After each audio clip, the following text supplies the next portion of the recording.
Welcome, everyone. I'd like to call tonight's regular meeting of council to order. Recommendation that the agenda for the regular council meeting of October 11th, 2016 be adopted with an additional item 11A, notice of motion from Councillor Thurkelson. Moved by Councillor Randhawa, seconded by Councillor Kinney. Any discussion? All those in favor? Any opposed? Motion is carried. Item 3A, recommendation that the minutes of the special regular council meeting of September 8th, 2016 be adopted. Moved by Councillor Niche, seconded by Councillor Moreau. Any discussion? All those in favor? Any opposed? Motion is carried. Item 3B, recommendation that the minutes of the special council meeting of September 12th, 2016 be adopted. Moved by Councillor Randhawa, seconded by Councillor Niche. All those in favor? Any opposed? Motion is carried. Item 3C, recommendation that the minutes of the regular council meeting of September 12th, 2016 be adopted. Moved by Councillor Kinney, seconded by Councillor Niche. All those in favor? Any opposed? Motion is carried. Item 3D, recommendation that the minutes of the committee of the whole meeting of September 12th, 2016 be received. Moved by Councillor Niche, seconded by Councillor Randhawa. All those in favor? Any opposed? Motion is carried. Okay, first up we have a petition and delegation tonight. Ms. Kristen St. Jean, a senior facilitator from the Community Development Institute regarding the Redesigned Rupert initiative. Welcome.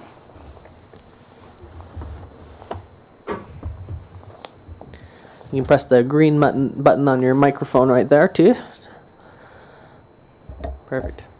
This one? Can everyone hear me? Absolutely. Perfect. All right, well, good evening, and thank you, Your Worship and members of Council, for allowing me to attend tonight's meeting and provide you with an update on the Redesigned Rupert project and share with you some of the exciting events and upcoming work that we have going on. So my name is Kristen St. Jean, and I'm a senior facilitator with the Community Development Institute out of the University of Northern British Columbia in Prince George. We have been partnering with the city and Community Futures on delivering the Redesigned Rupert process to help build economic diversity and community resilience within Prince Rupert. Oops.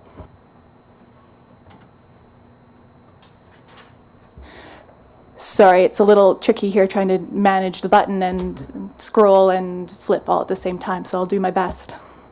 So tonight I'll provide you with an overview of Redesigned Rupert, why this project has been started, what has been done, and what are the next steps. I understand that there is a time limit tonight, so I will remain as brief as possible, but I encourage any questions after my presentation.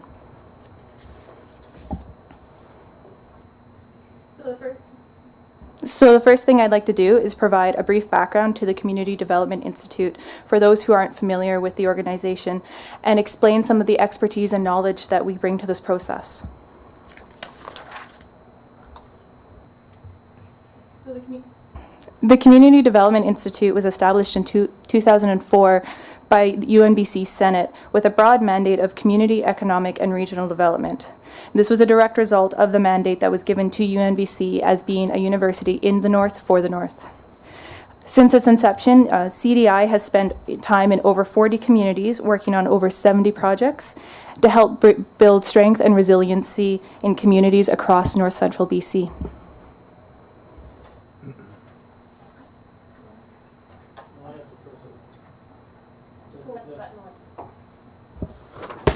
Well, that's much easier. And where was I here? Oh, now I'm giving away my whole presentation. Anyhow, moving on here. So the Community Development Institute brings many strengths and assets to the communities that we work with. We are an independent and neutral facilitator that brings research, knowledge and capacity, and act as a catalyst for change.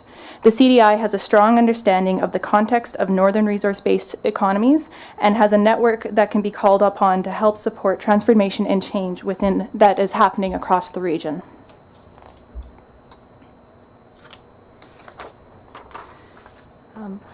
This year we have been in Prince Rupert working with Community Futures and the city, working on creating strength and resiliency here in Prince Rupert through the Redesigned Rupert project. The basis of this project came from previous work completed by CDI in Prince Rupert's and other communities across the north. to help transition economies and strengthen communities to manage upswings and downturns associated with global economic shifts. This included an examination of communities' readiness for potential large industrial investment and development, such as an LNG export facility. This examination identified a need to provide support and actions to help Prince Rupert anticipate the pressure that this investment may cause and offer support to take action on opportunities and challenges. Which led to provide direction for Redesigned Rupert, which is one of the 5 pillars under the Hayes 2.0 plan, which I don't think is something that I need to explain around this table. The purpose of Redesigned Rupert is to work with communities to develop and pursue a long-term vision for Prince Rupert that includes strategies for economic diversification, and community resilience, and to help build capacity and mobilize residents to turn visions and goals into actions and results, regardless of what the future might bring. This is meant to be a grassroots process that works to build the community from the ground up. To achieve this vision, the process that has been employed for redesign has been designed to be adapted, flexible, solution-oriented, and responsive to priorities as they emerge, and allow for collaboration and establishment of a forward direction. The approach that has been applied has been broken out into 5 steps. What do we want to achieve? Where is our community today? What do we imagine for our community, and how can we mobilize? Who is involved, and how do we stay connected and on track? And how will we measure success? These 5 steps help change the conversation from where are we going or where do we want to go to how do we get there.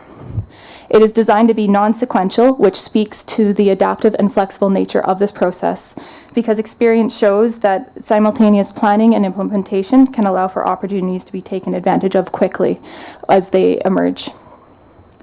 It is also equally important to note that this process involves integration into the community and relationship building early on to identify potential project partners and champions, as well as identify the early wins that can create small incremental change that can begin to build momentum forward.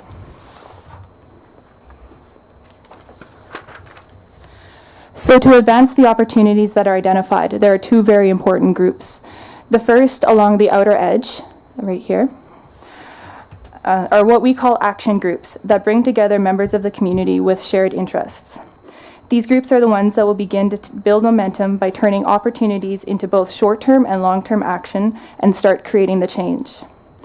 Some of these members may seem like a logical fit to bring together, but many others may not be so logical. A good example would be a hypothetical seniors group. So, you may bring members from social services agencies, from housing groups, from local seniors organizations, but equally important to include in those process would be someone like the business community who could look at how do they support, what are some opportunities for new businesses that can support seniors in a community, and what are some steps that businesses could take to help seniors age in place and help support their business. And at the center of this project is the advisory committee. The advisory committee, which I'll explain a little bit more about in the moment, is a critical part of this process, and it acts as a bridge between the redesign team, the action groups, and the community. They are the ones who provide the guidance and recommendations to help achieve goals and help build capacity.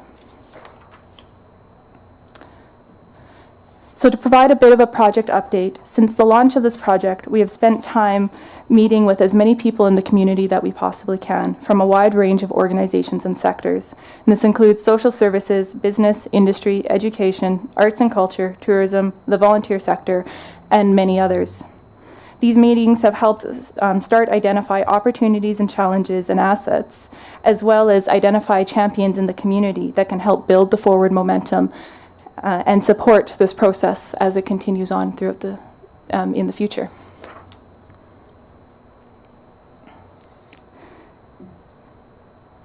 In addition to the face-to-face meetings we've been having, a public engagement process known as community mapping has taken place, and I hope that this is something that all of you are able to participate in.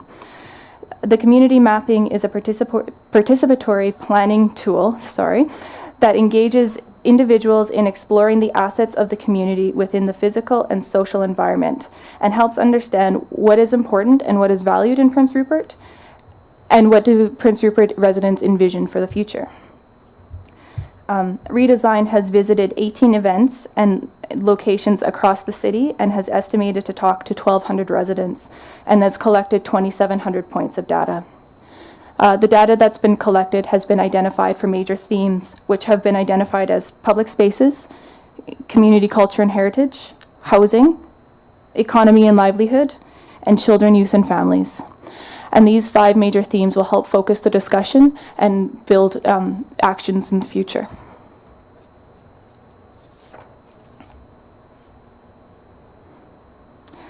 As mentioned, the advisory committee, acts as an ambassador for Redesigned Ruperts and provides capacity building support and guidance to the action groups as they move forward in their role. The Redesigned Rupert Advisory Committee, one of which is sitting here tonight, George Eames, who is here to cheer me on. It consists of community leaders who represent a wide variety of sectors.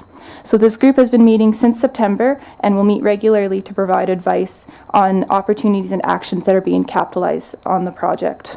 Along with George, other members who sit on this committee currently are Scott Farwell, who represents the tourism sector, Laurie Gray, who represents arts and culture, Sandy Jones, who represents education, Carmen Eldowain, who represents social services, and Jackie Ridley, who represents First Nations.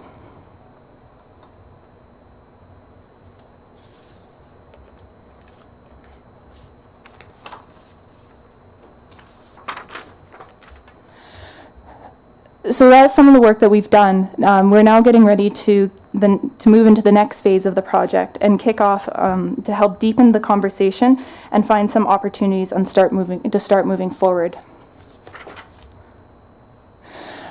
So I'm very happy to announce and to invite you all to our upcoming community engagement event, the Redesigned Rupert Recharge event. That will take place on October 22nd at the Civic Center from 9:30 a.m. to 12:30 p.m. The purpose of this event is to facilitate discussion on opportunities and challenges that are present in Prince Rupert and to link them to the bigger themes that have been identified and to start looking for ways to shape Prince Rupert. This is a community event that will include a pancake breakfast, some door prizes, and kids' activities, so parents are welcome to bring their children out and don't have to feel hurried or rushed to go home if their kids are acting up, or if their kids are having fun, they can potentially stay, engage in the discussion, and continue to shape Prince Rupert. It's an open and flexible event, so people are able to come for as long as they want and stay for as long as they want. But it's not an all-day or half-day event where it forces you to give up some of your precious Saturday to and allows you to say what you need to say, or if you want to stay and engage longer, you are more than welcome to. Not only is the goal of this is to shape the future of Prince Rupert, but as well to find local champions who have the passion and have ideas and to move actions forward. Pardon me. Oh, there we go. So those identified champions, they will be invited to participate in action groups. And this will include members of the community that already show passion, as well as identify people who may not regularly participate in this process, but give them an opportunity to come to the table and share their ideas. Action groups bring a wide variety of people together, and they will be supported. These action groups will be supported by the redesign facilitators as well as the advisory committee.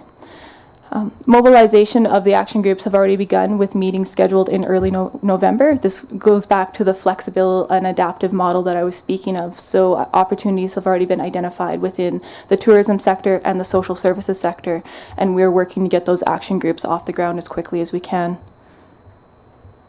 And apparently it's so important that I've mentioned it twice that they'll be meeting in early November. So I think that is well into my 10 minutes here. Thank you so much for allowing me to speak to you about this tonight, and I am happy to answer any questions. Questions from council? Councilor Renata? Thank you, Mr. Mayor. Thanks for your presentation. Our city is expecting some new industry to our town. So, do you have any thoughts for how our workforce can be ready for any new industry? So, in redesign, you have any thoughts for that? Sorry, just to make sure that I'm clear, any ideas as what some new industries? Yeah, we expecting some new industry to our town, right?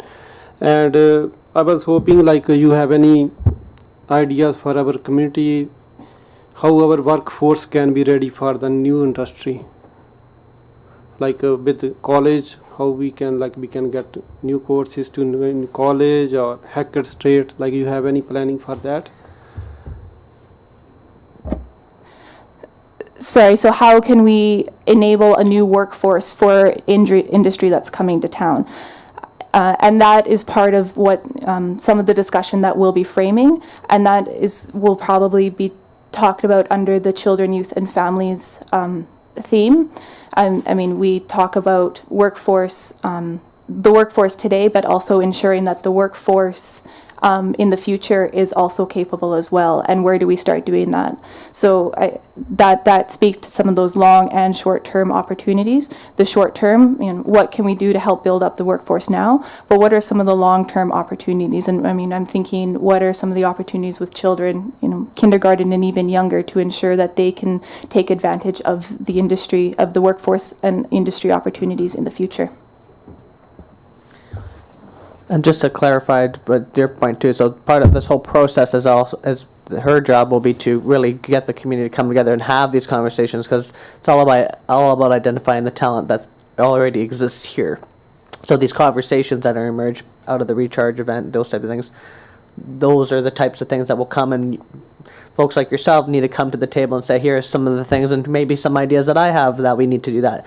Then these folks will get that data, and they're going to be able to help us see a bigger picture type of thing. Councillor Thorkelson. Yeah, could you repeat those? What are the 6 subject areas again? Sorry, so the 5 subject areas, public spaces, community culture and heritage, housing, children, youth and families, and economy and livelihoods.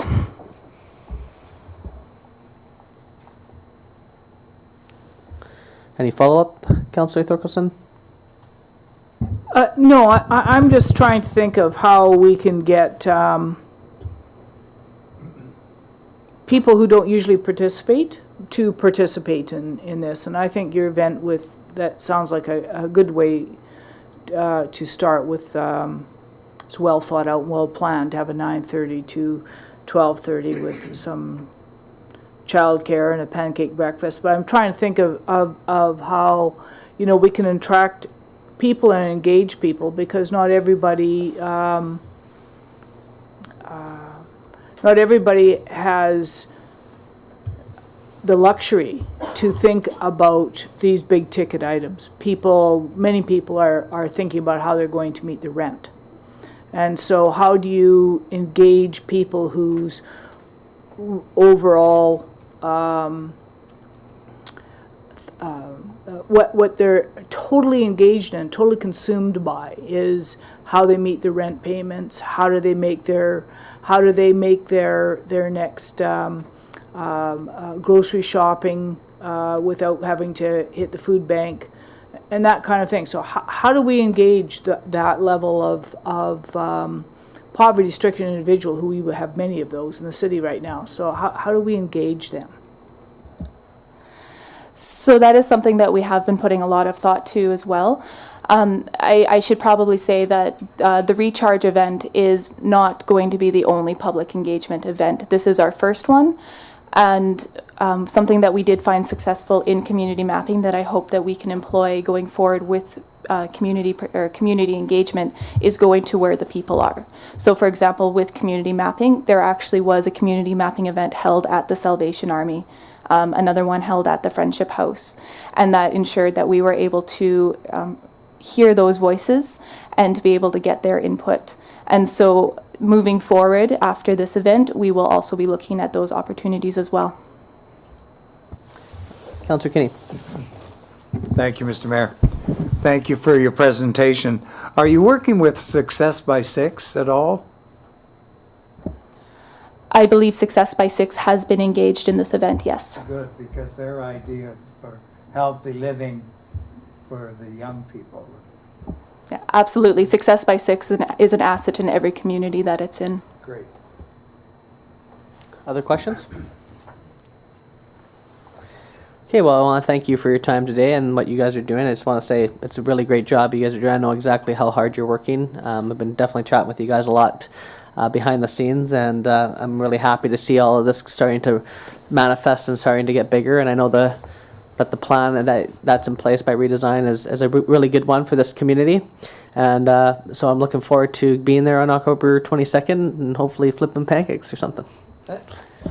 Absolutely. Thank you so much. And I am looking forward to seeing all of you on the 22nd along with the mayor. Thank you very much. Thank you. Okay, moving on. Item 6A, report from the Chief Financial Officer regarding the August 2016 financial variance report. Thank you. Up through the end of August, all of the operating departments are mostly within budget for this time of the year. The utility budgets and capital projects are on target. Phase 1 of the water project is expected to begin before the end of the year. Council is requested to receive this report for information purposes. Any comments? About the marina, like we still be running in the winter or just we closing now? No, it is definitely available for winter rentals. Other comments? Okay, recommendation that council receives this report for information purposes, moved by Councillor Kinney, second by Councillor Niche. All those in favor? Any opposed? Motion's carried. Okay, Mr. Mandrick, resolutions from closed council meeting. Exciting announcement. Thank you, Mr. Mayor. On August 22nd, 2016, at Council's closed meeting, Council made the following resolution in regards to the contract award at the 3rd Avenue Revitalization Project. It was moved by Councillor Randhawa and seconded by Councillor Niche that Council approve the award of a contract to the Planning Partnership to conduct community consultation and design work for the revitalization of 3rd Avenue, contingent, of course, upon receipt of grant funds provided by NDIT, and that Council release the awarding of the contract at a future regular meeting of Council, and that was carried by all. Thank you. So just quickly elaborate on this. There will be a press release tomorrow morning with much more details, so for the media in the room. However, this is something we've been working on. This is a project that we initially went looking for grant money over, but we are coordinating this with Redesigned Rupert, so this is also one of the Redesigned Rupert projects. We were awarded $75,000 through NDIT for this project. And not only is this about 3rd Avenue redesign, but also the waterfront, Quinitza particularly, and other city-owned water lots areas, but also Seal Cove.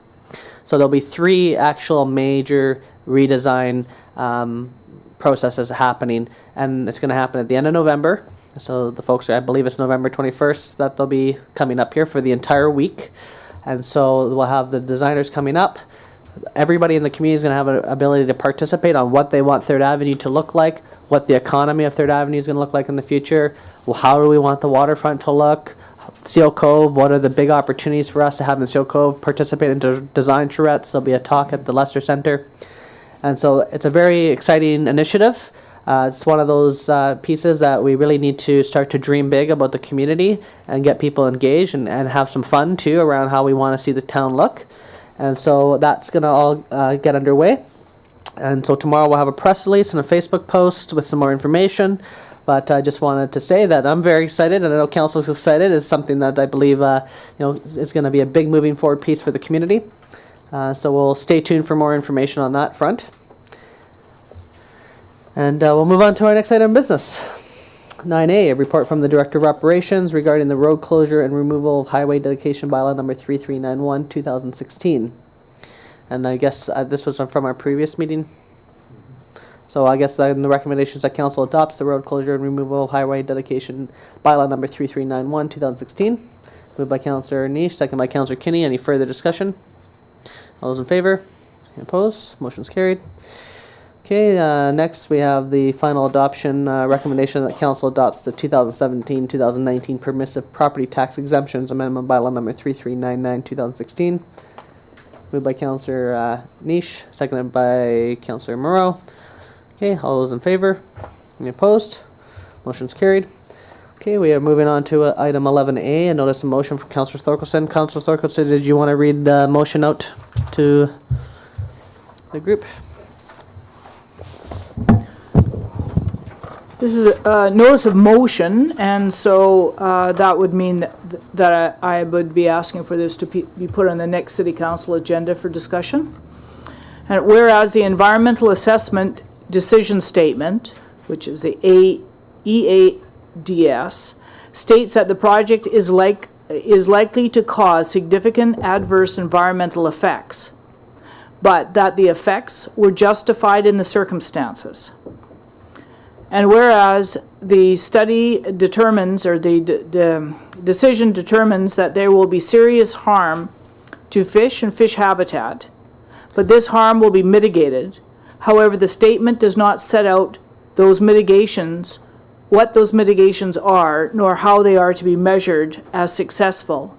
And whereas Pacific Northwest LNG project impacts on the commercial fishery, which are different and greater than that on fish, were not measured, and many people in our community rely on commercial and recreational fisheries for a living. And whereas the EADS requires the Pacific Northwest LNG to engage First Nations in monitoring and habitat offsetting programs, but does not require them to engage with the City of Prince Rupert or local residents.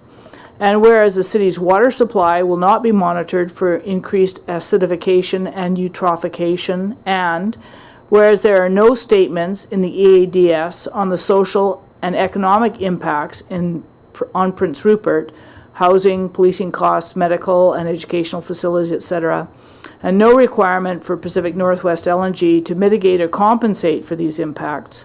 And whereas the City of Prince Rupert's aging infrastructure will be further stressed by the project, and the city has no ability to tax the project, and there are no conditions in the report regarding funding for infrastructure maintenance.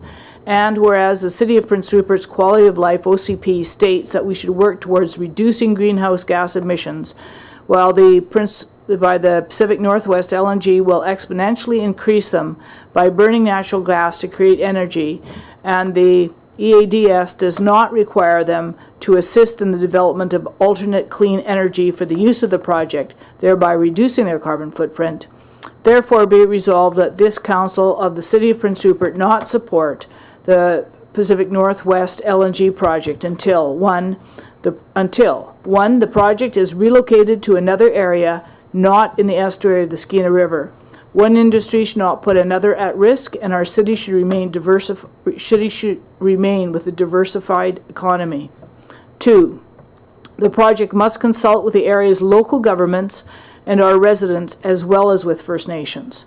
3, the city's water supply is monitored, and a specific set of responses agreed to by the city are in place to rectify any increase in acidification or eutrophication.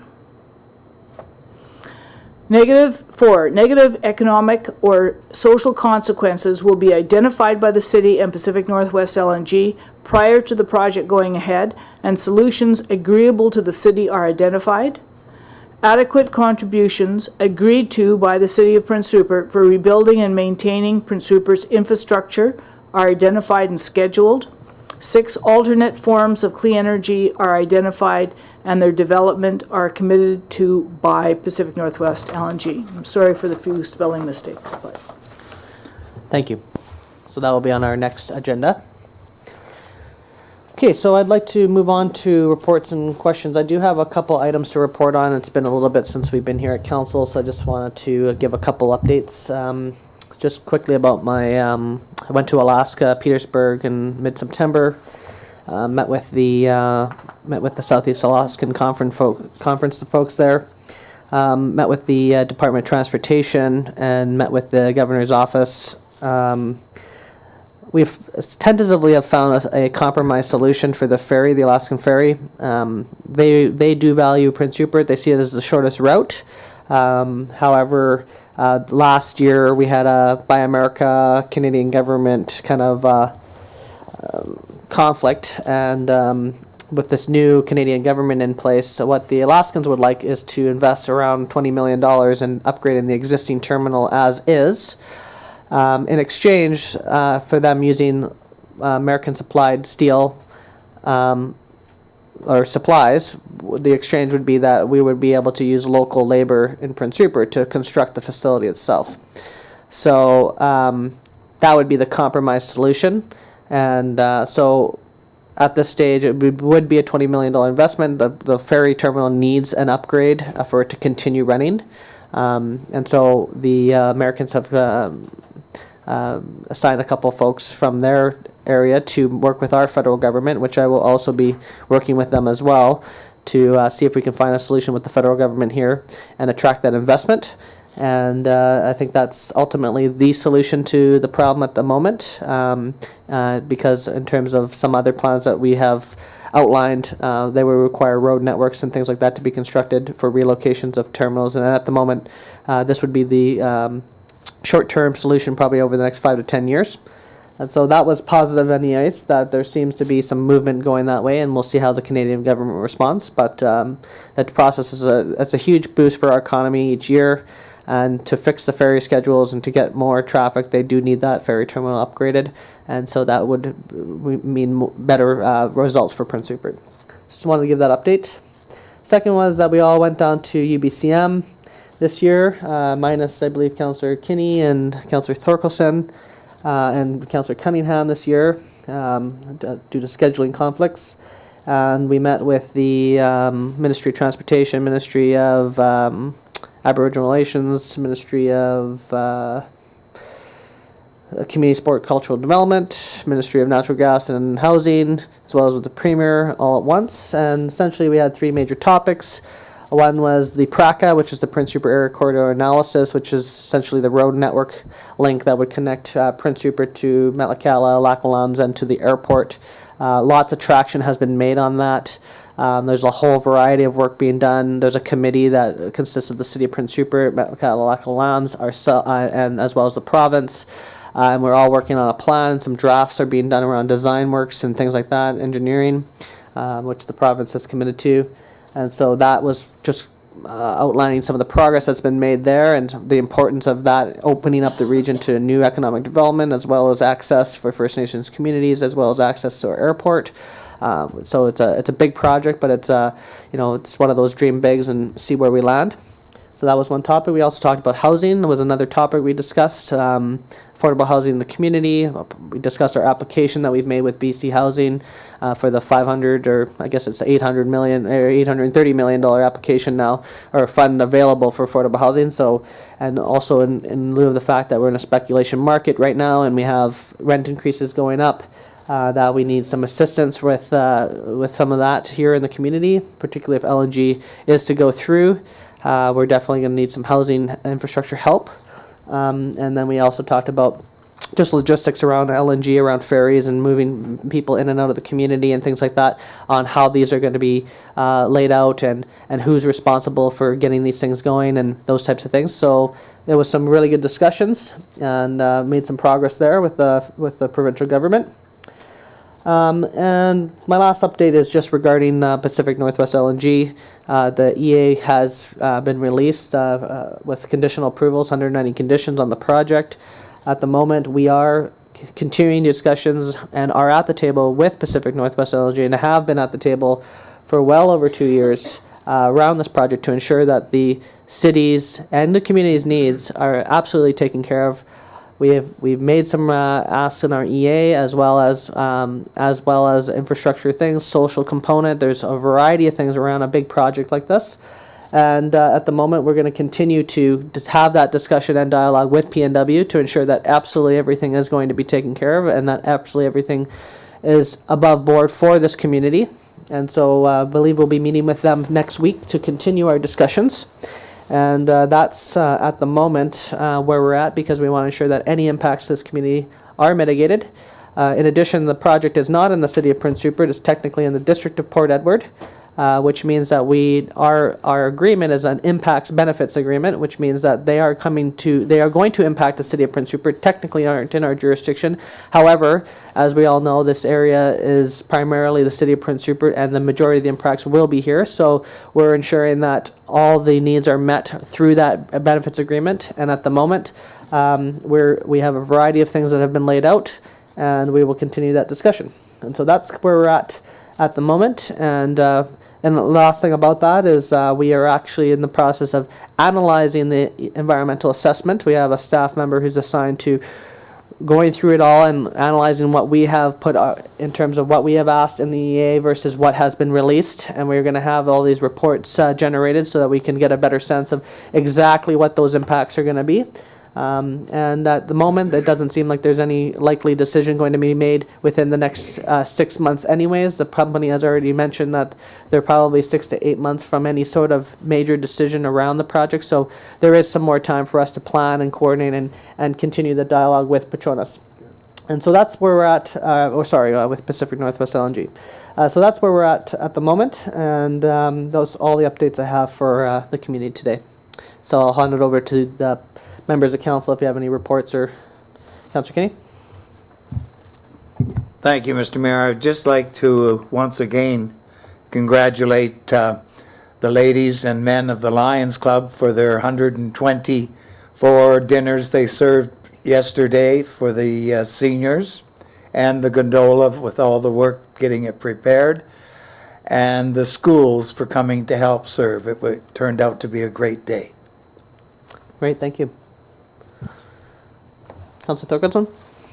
I just want to give you another depressing report regarding the commercial fishing industry. We've calculated, these are rough calculations because of course we don't do the payroll, but the rough calculation is that there was 33,000 hours worked at Canadian Fishing Company this year. And